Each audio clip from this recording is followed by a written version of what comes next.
Students, today is the day when I give my story, my testimony of how I became this wild-eyed, snake-handling zealot. What was it that changed me? There's nothing better to understand God than to see the effect that He has on people's souls. To start from the beginning, I was a Penn State student.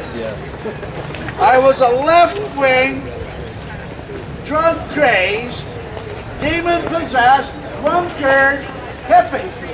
We heard you were a dork. You're kind of a loser. No, that's... I heard from some girl, That man. was high school. You're the Couldn't get it dork. up in bed, and you're having trouble with Dude, heroin. that was high and school. Weird This shit. is college. Oh yes, in high school I was the dork. Ah, you were a pussy. Then I went through the Marines and I became a man.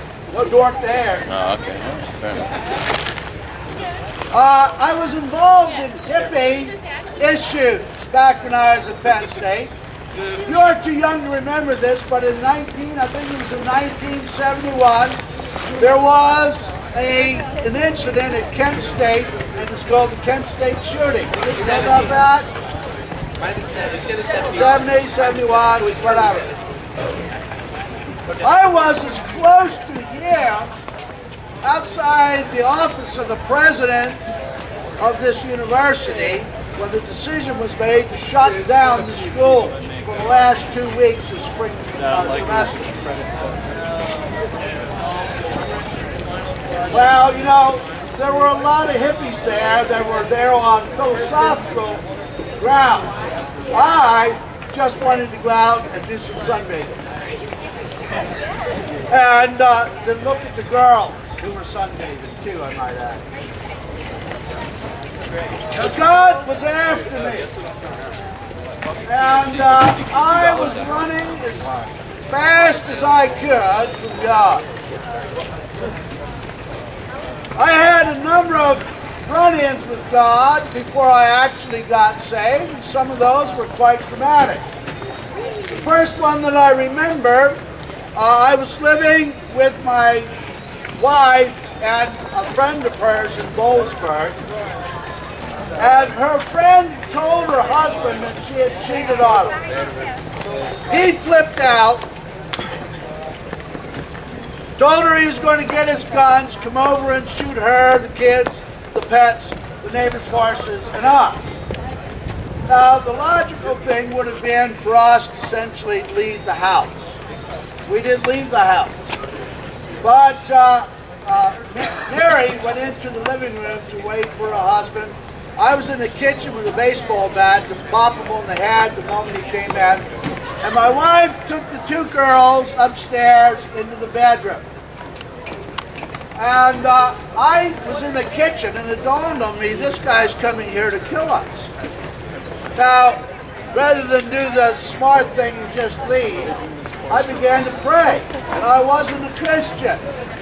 And I began to pray. I said, Lord, this guy's coming to kill us. You've got to change him. You've got to change him. He's coming to kill us. You've got to save us. And he delayed, and he delayed, and he delayed. Finally, he showed up. And he came in, he was as meek as a lamb. He and his wife went into the living room and began to discuss quiet. So, then Mary came out and said, you can come upstairs, bro. She says, there's not going to be any trouble. He took his guns out in the woods and buried them. So, I went upstairs, and at that time, my wife was running around with a guy named Stanley. And she was laying on the bed with the two kids. And I loathed her. I despised her because she was cuckolding me. And, but when I did that, I realized I hated her. I said, Lord, I don't want to hate my wife. I want to love my wife. And in that instant when I said that, the presence of God entered into the room, and I was cleansed of all hatred, and I was filled with an intense love for my wife. And earlier that morning I had sprayed for flies, and there were about 1,000 dead flies on the floor. And when the glory of the Lord entered into the room, the first thing I noticed were I had to squint. I couldn't open my eyes all the way. And then the next thing I noticed is the flies that were dead started to buzz and come back to life. Back to the story. Did every 1,000 flies come back to life? No, because when they started to come back to life, I took a shoe and pounded on them. Some I had to beat several times to get them back to death. Now that didn't change me though. And I didn't even realize what had happened until years later when I got saved and understood what had happened. The next incident was not. Came several months later. I had left my wife because she was running around with a man named Stanley. And I took a closet of a room overlooking the sewage treatment plant over on University Drive. I had this little, it was a closet. The kitchen was located in the hallway coming in from the, the square footage was about 10. Well, I was in misery, but I started dating a girl that I had met at work. I used to work at HRB Singer out in Science Park. And one day, she was up to my apartment and we decided to go out.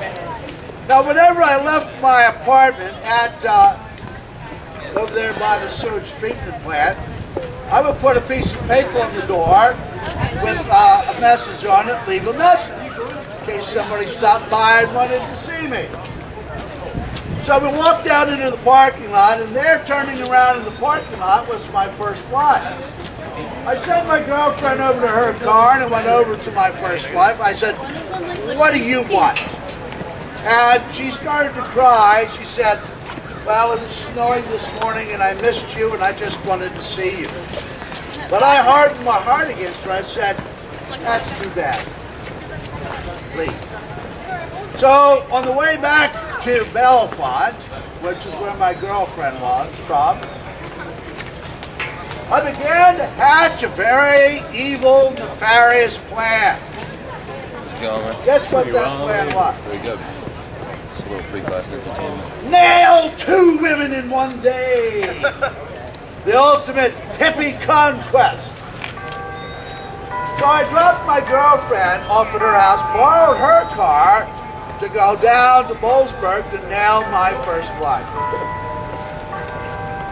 When I got there, suddenly I began to realize everything I'd ever done to that woman. Every evil thing I ever did to her was made known to me. God revealed to me everything I ever did. And I was undone by it. Well, I left and I drove back to Bellefonte. All the way back, I wept and I said, "God, forgive me. God, forgive me for the horrible things that I did to this woman." When I got back to Bellefonte, my girlfriend was concerned that I was going to dump her and go back to my wife. But once again, I hardened my heart. And I said, "No, I'm not going to go back to her. I'm going to still see you." Well, that night, when I got back to my apartment, I looked at that piece of paper that I left on the door, and somebody had very neatly printed in the middle of that piece of paper, "You're forgiven, God." Now, in that instant, God became real to me. And the instant that God becomes real to you, that's the instant you realize what is between you and Him is your sin. I went inside my apartment, I fell on my face. Well, actually I fell on the couch because there wasn't enough room to fall on my face in that apartment. And I began to weep and cry and repent of my sins because I knew how wicked I was.